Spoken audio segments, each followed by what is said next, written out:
It's wonderful, isn't it, to see the new First Minister, Michelle O'Neill, in Stormont, to see the Prime Minister there, to see Chris Heaton Harris taking the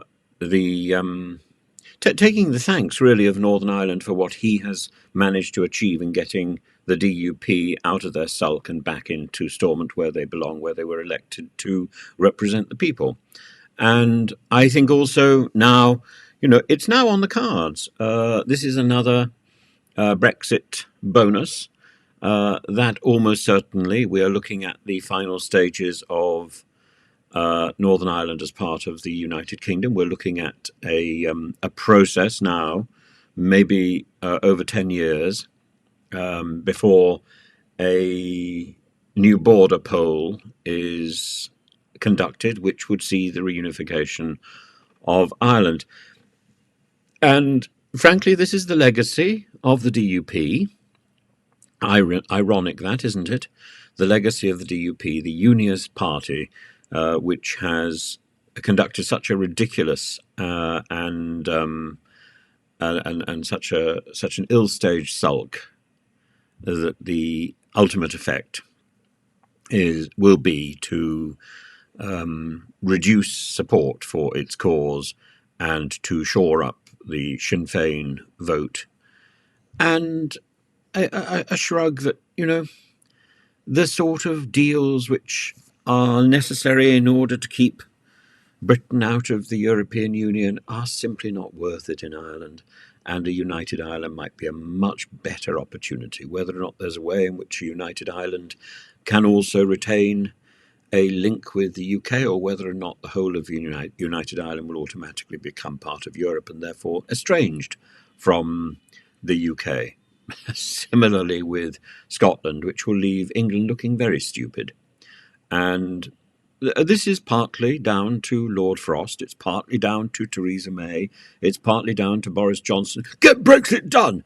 And the ideologists who did not think through what their Brexit bonuses might be. This is one of them. The disintegration of the United Kingdom, the collapse of the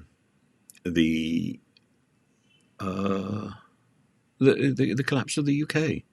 This is one of the Brexit bonuses, and I don't understand really why this is so difficult to pick up.